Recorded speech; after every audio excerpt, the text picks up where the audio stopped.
For information on the news around you, keep watching Face Talk YouTube channel. Subscribe to the latest news and press the bell icon. जी नमस्कार दर्शकों, मैं ज्योति एक बार फिर से आपका बहुत बहुत स्वागत करती हूं अपने प्रोग्राम में खास मुलाकात में जो शख्सियत हमारे साथ है वह बहुत ही खास है। उन्होंने अपना कीमती समय हमें भी दिया, जबकि वे प्रचार प्रसार की रैली में अपनी जा रहे थे। उन्होंने अपना कीमती वक्त निकालकर हमारे फेस वार्ता से वार्ता करने के लिए समय निकाला। हम उनके बहुत आभारी हैं। तो चलिए दोस्तों, आपका ज़्यादा वक्त ज़ाया ना करते हुए इस गांव का परिचय और उन प्रत्याशी का परिचय उन्हीं की ज़ुबानी उन्हीं के शब्दों से करवाती हूँ। जी नमस्कार सर। नमस्कार जी। सर आपका शुभ नाम? संजय कुमार। आपके गांव का नाम? बली जवाहरपुर मेवला। अच्छा सर, पिछले 5 सालों में जो कार्य हुए, क्या आप उनसे संतुष्ट हैं? नहीं, संतुष्ट नहीं है। जैसे? बहुत सारी समस्याएं हैं गांव के अंदर। जी बताइए कुछ। तालाबों में पानी भरा हुआ है। अच्छा। गंदगी फैल रही बीमारी के कारण है। अच्छा। और शिक्षा का स्तर भी, जो स्कूल है हमारे यहाँ, वहाँ टीचर भी सही बनाते। बिल्डिंगें सारी जर्जर हो रही हैं उनकी। और प्राइमरी स्कूल में बिल्डिंग गिरने की संभावना है। कितनी जनसंख्या है, आबादी कितनी है आपके गांव की? 8,000 के आसपास। 8,000 के आसपास की आबादी में जो स्कूल है वो प्राइमरी है बस? 2 स्कूल हैं प्राइमरी हमारे यहाँ। प्राइमरी 2 स्कूल है? हाँ। और हाई स्कूल नहीं है? वो गाँव से बाहर है। कितनी बाहर? 1 किलोमीटर के आसपास है। अच्छा, इसी गांव में लगता है? हाँ, इसी गाँव में। अच्छा जी। आप इंटर कॉलेज है वो। अच्छा जी। तो गांव में समस्याएं काफ़ी हैं।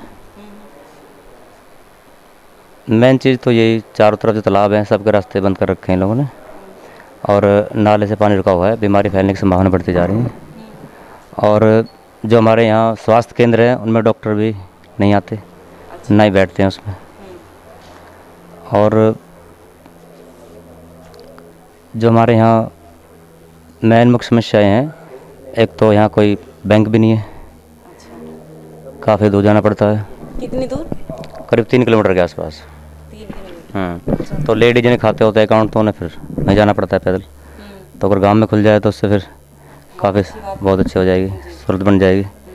तो महिलाएं भी फिर अपना अकाउंट कुछ खोल के पैसे जमा कर सकती हैं उसमें। अच्छा सर, जैसा कि आपने मुझे बताया कि 8,000 की आबादी वाला आपका गाँव है, तो यहाँ पे जो सरकारी कर्मचारी है, सफाई कर्मचारी, वो कितने नियुक्त है? यहाँ पे सिर्फ 2 ही हैं। 2? क्या वो समय समय पर सफाई के लिए आते हैं? नहीं, वो नहीं आते। ऐसा क्यों? जो प्रत्याशी उनके आसपास ही काम करते रहते हैं, उनके आसपास ही वो प्रभाव में।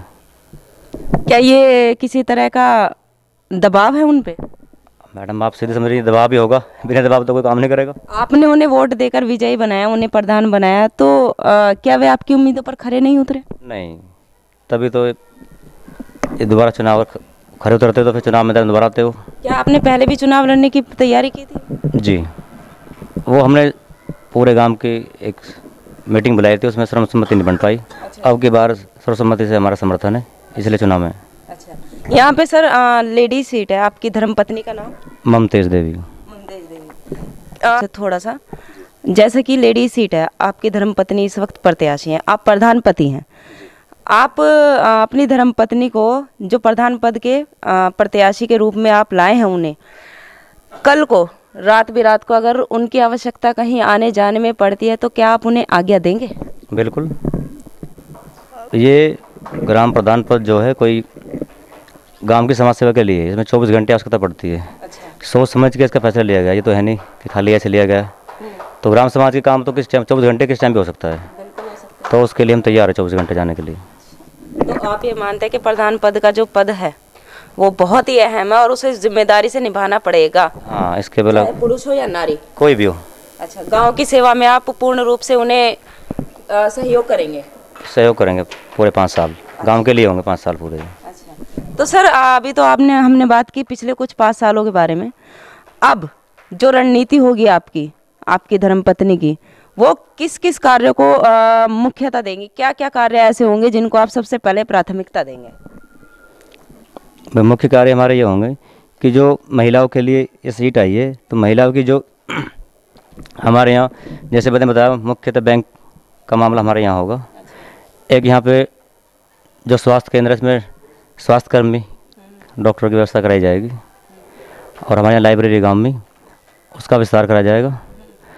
जो तालाबों में मुख्यतः पानी जमा हुआ है, निकासी नहीं हो पा रही है, उनकी साफ़ सफाई करा के वो मुख्य नालों से जोड़े जाएंगे, उन्हें कब्जा मुक्त कराया जाएगा। प्राथमिकता शिक्षा को देंगे? जी जी। जैसे हमारे यहाँ गांव में जो हमारा प्राइमरी स्कूल है वो जर्जर हालत में है, उसे दोबारा मरम्मत करके नए सिरे से तैयार करा जाएगा उसको पूरा। तालाब करने का हमारे कैमरे से। तो मैं चलती हूँ अब आपसे अंतिम सवाल की ओर। जैसा कि अभी चुनाव का माहौल चल रहा है, तो चुनाव के माहौल में एक बीमारी है कोविड-19। क्या उस बीमारी को मद्देनज़र रखते हुए आप अपनी प्रचार प्रसार रैली में कायम हैं, या फिर उस बीमारी को नज़रअंदाज करके सिर्फ और सिर्फ अपने प्रचार पर ध्यान है? नहीं नहीं, कोविड-19 को देखते हुए हमने ना कोई रैली काटी है, ना कोई भीड़ इकट्ठी करी है। हम सिंगल घर घर में घूम के वोट मांग रहे हैं। आप अकेले? हाँ, सिंगल पर्सन के अकॉर्डिंग। ये तो बहुत अच्छी बात है। 8,000 की आबादी वाले गांव में क्या आप अकेले काफ़ी है प्रचार के लिए? 4-5 महीने से लगे हुए हैं इसी काम में ही, और सिंगल घूम रहे हैं। कोई भीड़, कोई रैली, कोई प्रोग्राम नहीं है। अच्छा, हाँ जी। बहुत अच्छी बात है सर। ये तो बहुत अच्छी बात है। आप दुनिया को अपने गांव वालों को संदेश भी दे रहे हैं कि दूरी बहुत है ज़रूरी। इस वक्त जो माहौल देश का है, पूरी दुनिया का है, मास्क लगाए रखें। सर, कुछ कहना चाहेंगे आप हमारे कैमरे के ज़रिए से अपने गाँव वासियों को, अपने देशवासियों को किसी विषय के बारे में? नहीं, मैं कह रहा हूँ कि 19 तारीख को जो वोट डलेगी, उस दिन जो भी वोट डालने जाएगा भाई, सभी अपना मास्क का इस्तेमाल करें और सैनिटाइजर को दूरी बना के ही वोट डालें। तो ये थे हमारे साथ क्या नाम था सर गांव का?